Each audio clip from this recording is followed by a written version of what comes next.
Okay, perfect. All right, everybody, welcome to the Fireside Chat. And we are here today. We're going to be discussing a fun little topic today about tokenized fiat versus regular fiat. And so we're going to be just discussing why we believe tokenized fiats are a better alternative to regular fiats as well as CBDCs. So let's get right into it, Chris. So what why do you think tokenized fiats are a necessity in the economy right now? Okay, so first let's just look at where we are at right now and then what is right around the bend. For where we are at right now, most people hold fiat in the bank account. So they actually hold essentially a deposit. They do not hold the fiat directly. It's obfuscated through the bank deposit. Um, this means that you do not actually have that much claim to it. It's much weaker than, say, money market accounts, from what I can see and understand of them. Although some regions do have high depositor insurance, some places in Canada have indefinite insurance coverage, but then most places actually have very low coverage, like maybe $100,000, things like this, for checking account coverage. So that's how most people interact with fiat. That's how they receive their paycheck via their employment or what have you, through e-transfers or wires or ACH or any number of other banking functions. So banking is how most people handle fiat today. The other one is cash, but cash you can get bonked on the head and someone can take your stuff. And there's more and more push to essentially abandon cash at this point. But cash is good because you actually hold it. You can use it. Someone can't just take it from you. Like, it's harder to steal than a bank deposit, with the exception of physical force. And depending on where you live and if people know you have money or not, that physical force risk is varied.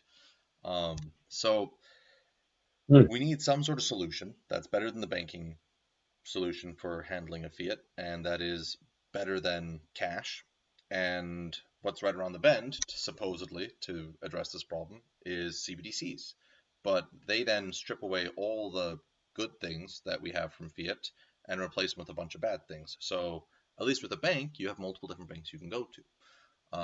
You can still do something to an extent, and you still have cash.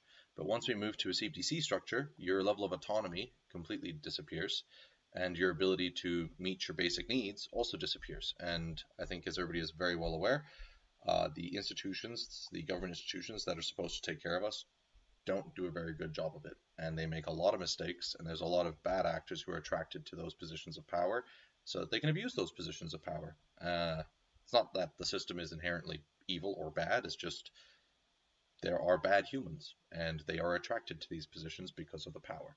So I think concentrating into those is a bad idea, especially with the ability to just completely crash an economy because humans can't pay for their basic needs. So CBDCs are highly dangerous, and do offer to kind of address some of these risks, but then they introduce new, much bigger risks.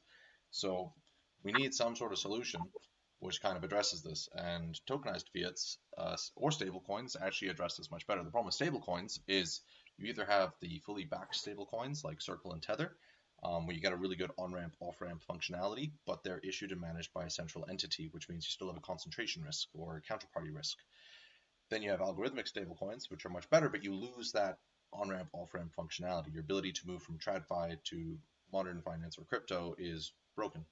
So you might have a trustless engagement, a decentralized engagement that is more fair and grants you autonomy and is more transparent and more secure and safer and all these things, but you're losing critical functionality.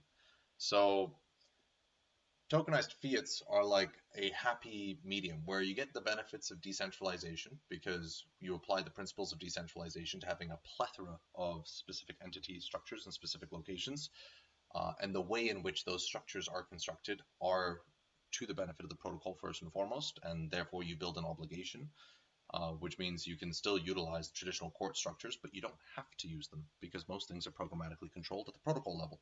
So there's actually oversight of these centralized entities, um, from the protocol level. So you should not see any risk, um, I'm not going to say it's impossible because tons of people say that stuff when they have no idea what they're talking about. Like, it's technically impossible, but that doesn't mean that it is functionally impossible. That's why we have the insurance fund and we have all these other functions and backstops and safety triggers so that if anybody sees anything going wrong, we can fix it immediately via a quick pause function and then address it, patch it, bada bing, bada boom. Um, so tokenized fiats, through their decentralization, get the benefits of the algorithmic stablecoins, but because they also have the traditional structures, you can actually access fiat variants. We also get the benefits of the centralized stablecoins like Tether and Circle, and those kinds of markets or products. But we also, because we are building with a more holistic problem solving philosophy and approach, are able to provide people an alternative to banks and cash without them losing their rights and autonomy of cash. So they essentially can get the benefits of cash, but applied to more of their positions. And actually, in our particular construction at the moment, we would actually have more benefits than cash because of the legal precedents set in the different countries. And that has to do with how certain debts are handled on a regulatory level. So that's good because essentially we get first rights on a lot of stuff because of creditor protections, um, which is very helpful, very nifty. It doesn't mean that it's completely bulletproof. Like a government could collapse, and therefore its fiat would collapse. But the intent of giving you the option to obtain and hold a tokenized fiat is simply that at the end of the day, you probably have bills to pay in a local fiat, and whether you live in country A or B doesn't really matter too much. That country is going to demand that you pay your bills in a fiat. So fixing the fiat problem is, I think, important because there's a tremendous amount of inefficiency in that market. Um, and this is also a base layer that unlocks the ability to deal with supply chain problems on chain with smart contracts so we can mitigate those inefficiencies. Okay, awesome. Yeah, so I see. Like, so it's the perfect balance between obviously giving us all these different benefits in terms of what like a CBDC wants to do in terms of us being able to move these fiats digitally and whatnot, and be able to have that peer to peer, but it has the decentralized aspect that allows us to be able to also influence it and have more precedent and more change over ourselves, as opposed to just giving them all of the control and leaving us completely in the dark. Yeah, I can see how this is going to be something that is more, I guess, in a sense, useful than typical stable coins, as you were saying Precisely. earlier, like with Tether and Circle, they're going through a lot of things when it comes to just user accessibility, even of itself. Like if you want to be able to cash out on an off ramp, it's not that simple. You can get their coin through an exchange if you want to hold it like as a stable coin when you're doing trades in exchange. But other than that, you wanted to hold it and then try and burn it to try and get your fiat, that wouldn't really work out unless you had the minimum required amount, which It's high. is not really friendly. No, Yeah. it's exclusive, right? Like if you don't have, if you're not trying to pull out 25K for your bills into fiat, I don't think you qualify for any of the off-ramp solutions with Tether or Circle. Which is, I can see why they're doing that because there's costs to doing things on the TradFi infrastructure which are not viable. But with the tokenized fiat thesis, which again I strongly recommend people read the white paper, but the intent of these videos is to make this a lot easier for people. So you can do it while you're, I don't know, pooping or brushing your teeth or driving or whatever. I have no idea. Hopefully it's helpful. But the intent here is by setting everything up so that we have the correct strong structure or baseline or foundation, the infrastructure, we're able to sidestep a lot of the inefficiencies in the current traditional processes. And we can also empower good actors within governments and corporations in the crypto space. And I think this is a good thing ultimately. If we can fix this problem and we can be careful to not be greedy about it, it is highly profitable because if you're cutting out these huge costs and these huge risk vectors, it costs less to maintain your reserve or insurance fund, which in traditional finance today doesn't work so good as people learned about in the 2008 financial crisis. And even if we move to bail-ins, which I think is more likely than bailouts, just because uh, Well, the market was really against the bailouts last time, although we're just seemingly inflating away our problems. Um, but then again, you're still stuck in a situation where even if you're aware of like what's going on a macro scale, if you hold a lot of Bitcoin, your ability to utilize it to pay your bills there's still a gap there, and we can fix that by essentially having this FiatRexa protocol, which allows us to manage tokenized fiats and manage other crypto assets, interact with crypto assets more seamlessly through decentralized methods and multi-chain functionality, so that you can collateralize your crypto assets, your tokens, your Bitcoin, and you can borrow against it safely. Yeah, you're going to be paying an interest rate because someone else on the protocol has to be willing to feed into that same smart contract the other side of that transaction, which is the tokenized fiats. So, in periods of time when everyone wants to borrow against their Bitcoin and no one's willing to lend their tokenized fiats, it's going to cost you a lot. But also, that then rebalancing through that algorithm and that smart contract will incentivize more people to risk off, sell some Bitcoin, or de-collateralize some of their Bitcoin, and then present tokenized fiat collateral to be borrowed at that system. And then you have automatic liquidations and all these other things. You have a bunch of risk breakers. So if someone is being lazy, I'm going to say is the word, but essentially high risk behaviors, there are penalties because we have earlier liquidations on the processes. Like a recent blow up that's been something that's been very interesting to me the last few days has been ThorFi through the Thorchain ecosystems breakdown with a mechanically broken system. You can't have infinite interest free, liquidation free loans. It's not viable, it's not possible. And the way they did that was obfuscating and centralizing and not doing good things. So hopefully they fix what they're doing. It seems like they're aware of and interested in fixing the problems, and hopefully they can purge the bad actors that have infiltrated Nine Realms. But there's still a need for this ability to do on-chain collateralization and to have various functions that are improving on the fiats that we still need to use. And I do not think fiats are going to go anywhere. So tokenized fiats allow us to address this. And then we also have another key benefit, which is once we start going and we are working similar to Tether and Circle, we can diversify the backing of our assets. And when we have, $10 billion for that backing or $100 billion for that backing, like Tether and Circle are around, we're able to do more interesting things. Like if there's $100 billion of CAD tokenized fiats, CAD TF, we can go and do $1 billion infrastructure project in Canada to improve the lives of people in Canada. So you're not only using a better, safer, more rewarding, lower cost, lower risk, higher reward version of your local fiat, but you're also then getting spin-off benefits. So more infrastructure is being built in your country because we can direct these things more effectively. So it allows us to do much, much more real-world good in many different ways that current stablecoins, traditional stablecoins, and traditional fiat and traditional banking just can't, because they are not built to do these things. It's not their intent. Whereas we started with a certain set of outcomes that we were looking for, and then we designed towards those outcomes and built a system that is highly productive, efficient, and valuable, so long as people take the time to understand it and care to participate in it.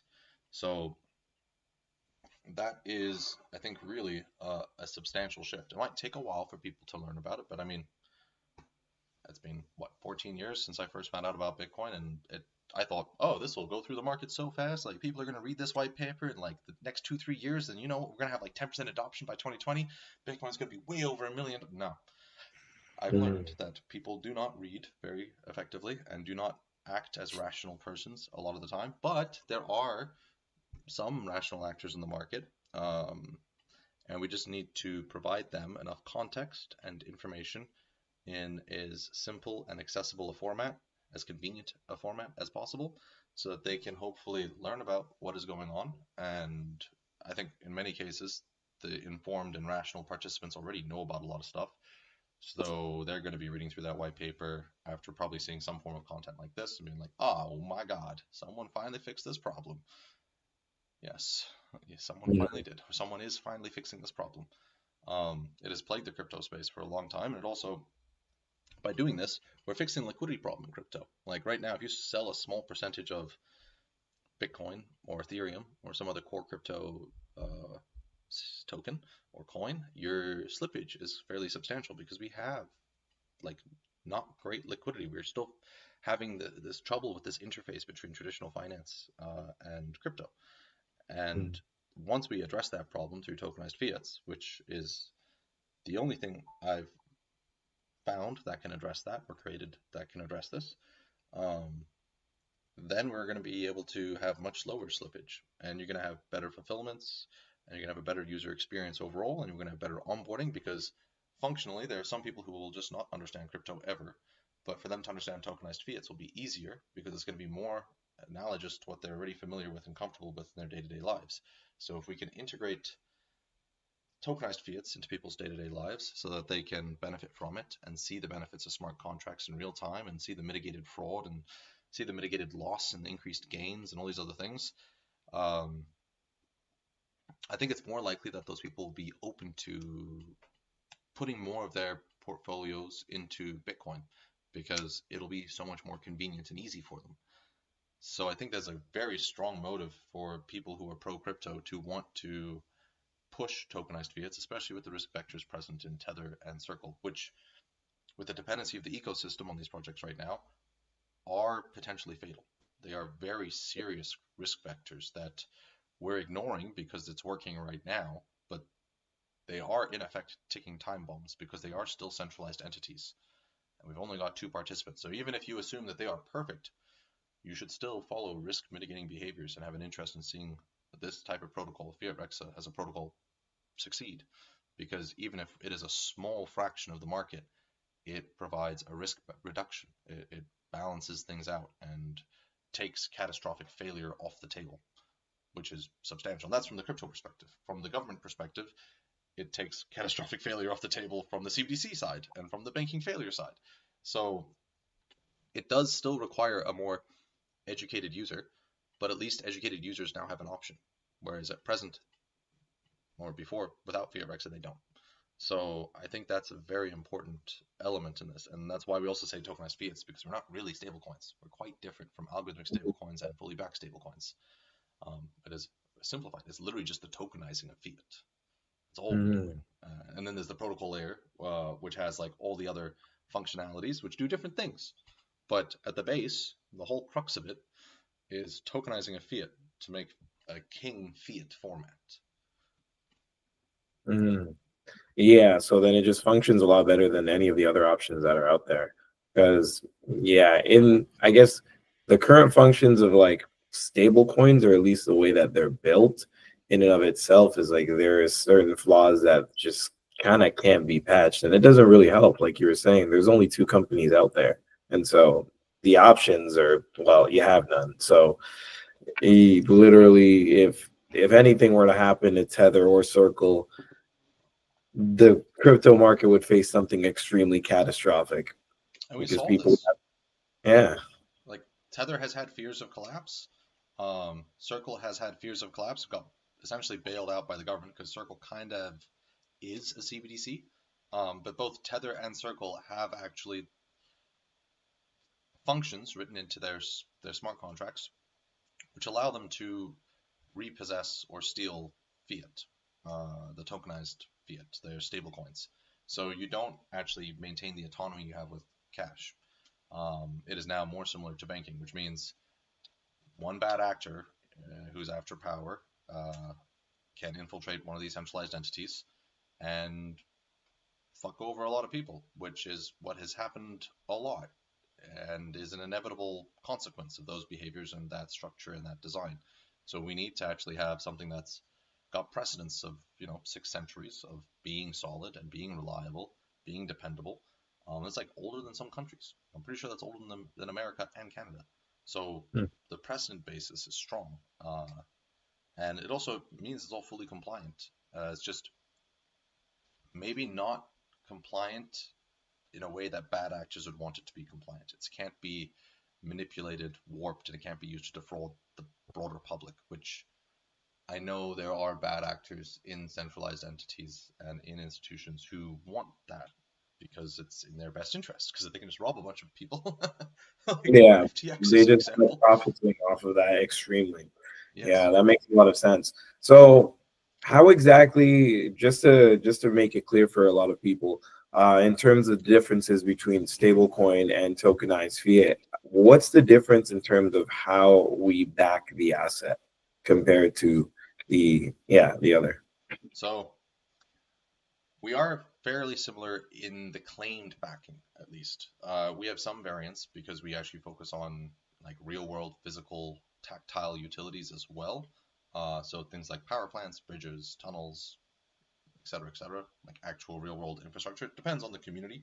Like Canadians want a new bridge, that's what they get. If like people in the UK want a new water processing facility or nuclear facility or something like this is what the protocol would then do because that's what the people want. So that is very different because if you hold Tether, you're mostly getting treasuries and other private bonds, but we don't know what it is. Circle's a little bit more transparent, but they're really not transparent. Whereas FiatRexa is literally just taking the API endpoints for the TradFi infrastructure and the central bank infrastructure, essentially, and then porting all of that data on-chain through oracles. At the beginning, we're just going to use Chainlink and other off-the-shelf or off-chain protocols that are already established for doing Oracle-related work. And eventually, we are going to need to set up our own Oracle infrastructure because there is a risk vector with current oracles that is present. But it's not so substantial that we need to completely freak out about it at this point. These things are viable, especially if used in tandem, because you get essentially a decentralizing force. If you have one oracle, if that one oracle gets compromised, problem. If you have three, if one of them gets compromised, you're okay, no problem. Even if two get compromised, you are probably still going to be able to make it out okay. You can still maintain functionalities to a decent degree. But once we have our own basis of Oracle functionality with a larger subset of decentralized hosts and reports coming in through people who can register for a particular role as a contributor and be like, I'm going to be taking information and running a small little node and doing API calls on this time period or this basis and publishing that data on a decentralized blockchain that's purpose driven for this reason. At that point, we will reach much higher decentralization and we will be much more secure than any other thing to exist even in the future. But at present, even with just utilizing oracles to collect and report this off-chain data on-chain, we're moving past what is available with current stablecoins in the market space. So we have functionality, profit, and utility. We have transparency, and then we have future decentralization and system redundancy. These are the key ways in which we are really differentiating from stablecoins. And we have the functionality of like not being a single centralized business entity that is governing and running and being responsible for the protocol's tokens or the stable coins. Like there is no protocol with Tether, there is no protocol with Circle. In our instance, we are protocol first, and then the centralized entities integrate into the protocol layer. But there are specific agreements in place, which are in specific regions based on specific precedents that make it stronger and safer than what is available with the current incumbents in the marketplace. So it is very different for many different reasons, but those I think are the most important ones to address or to understand at the moment. Yeah, that makes a lot of sense because, especially with the whole protocol, it allows all of the people who are participating and actively using it to have more influence over how the protocol improves overall. which is really amazing in terms of like actual feedback coming from users going into the protocol and helping the improvement. Because most of the time there tends to be a disconnect that happens between user experience and what a company tends to deliver or what a system tends to deliver. So, you ask for one thing, there, yes, it might have some aspects or some features that end up taking it very far, but then in some aspects, it might have some things that hold it back from being able to fulfill an entire, yeah, an entire plethora of use cases. 100%. So, And like to further build on that, like a lot of it's just incentive and obligations. Like if you run a centralized corporation, your first obligation is to your shareholders. You must maintain that. You have a duty, an obligation. You have a fiduciary responsibility. So the structuring of these things, the types of entities used, the precedents that are in existence for centuries in some cases, are very important in consideration here. The right tools are available to us, it's just no one knows about them and no one's using them appropriately. And I think a large portion of that has to do with greed. I think people see an opportunity to make far more money. Like with Tether, it's a small group of private persons who are making all of that yield and taking gambles with other people's money in order to generate yield for themselves. This is fundamentally a risk. It is misaligned incentives. With our subject, with FiatRexa as a protocol, the users, the shareholders, the broader market, the governments, the businesses, et cetera, are all one and the same. They are just users, token holders. They are simply people who are using tokenized fiats for their benefit. And if they want to become more integrated with the protocol, they use the protocol's utility token, which allows them to get exposure to the protocol and a 50% discount on protocol fees. And then they can use that utility token to access contributor tokens, which further allows them to get greater access and abilities to contribute to the protocol, vote on the protocol, earn 90% revenue or protocol fees split. So essentially what ends up happening is by aligning all the incentives correctly, to act in one's own best interest is to act in the protocol's best interest, and to act in the protocol's best interest is to act in one's own best interest.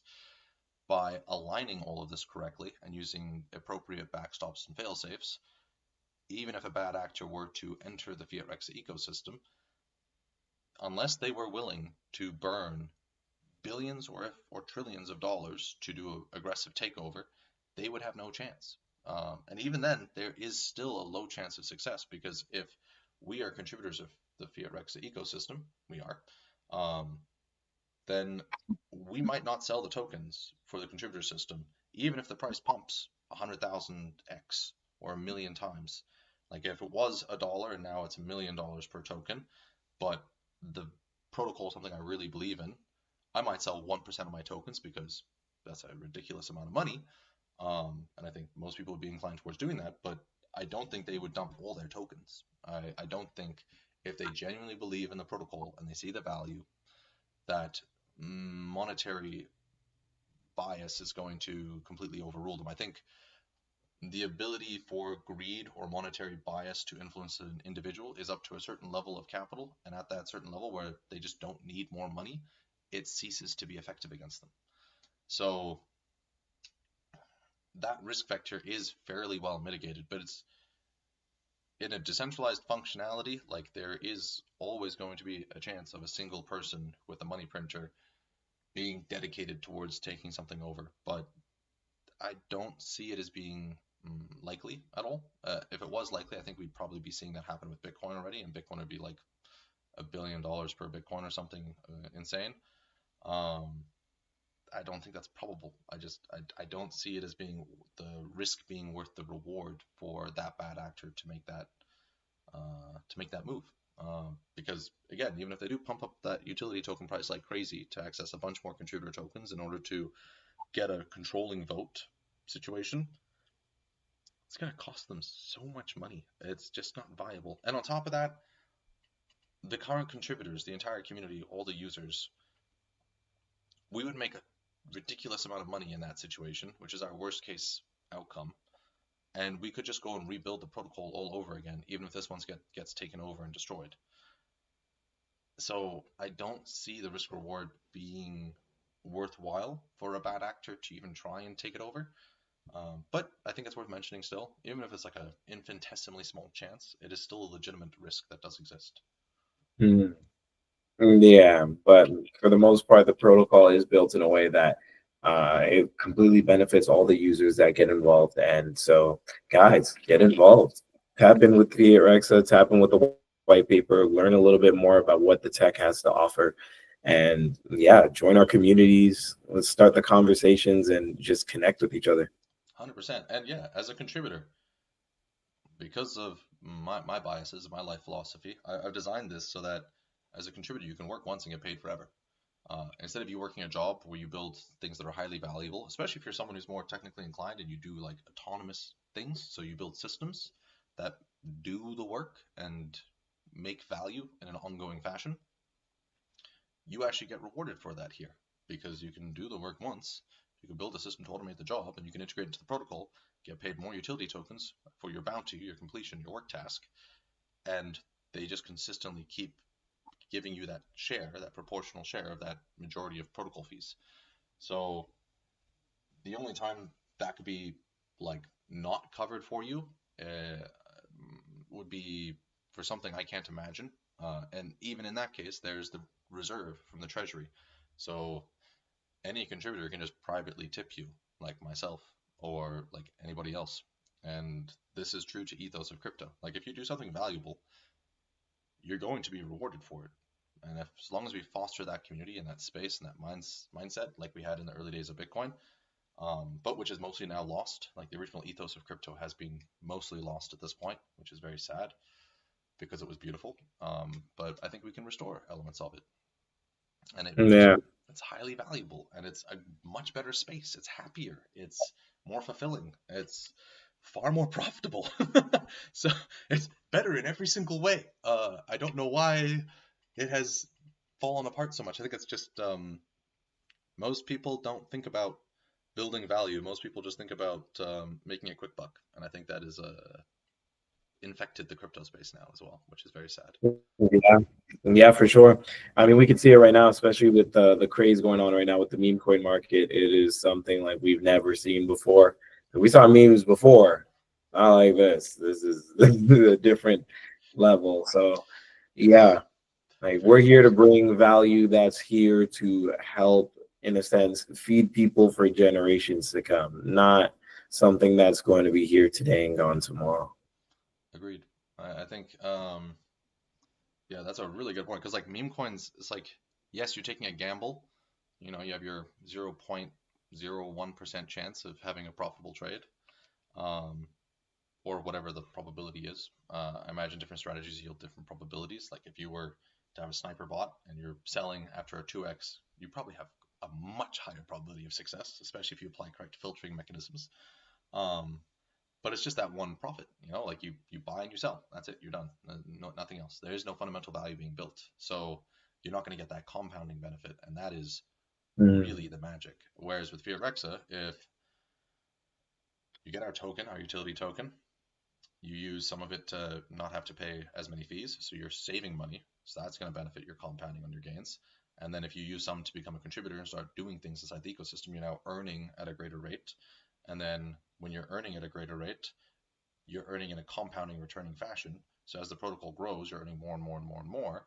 And as you have more, you can probably contribute more too, because you can do things and be like, hey, you know what? Like, I want to do a project in my local community for internet or water or food or shelter or whatever utility you're interested in doing for your community, whatever your community is going to most benefit from. And the protocol can do that. And then your community has this utility and the protocol starts to earn money from that. And your community has a lower cost based access to this utility without all the middlemen who are screwing it around. Because we have a lot of automation and everything's on chain and transparent. So you're not getting these crazy quotes for government contracts that have to be like 10, 20, 50x of the actual cost in order to be approved. So I think, yeah, that's pretty good. And you're earning this compounded gain into perpetuity. So with the meme coin, you might make that 2x with a high degree of confidence, or maybe 10x with a lower degree of confidence. But you earn it once and it's done. Whereas in FiatRexa, you know, if the token price goes up, which it is a finite asset. So because we denominate in fiat, usually US dollars, and that is a infinitely increasing asset, it'll keep inflating, and it kind of seems to be inescapable. I don't believe there's a way that the government or the central bank can stop it from being inflatable without destroying themselves. That is its magic, that which is important. It does need to occur.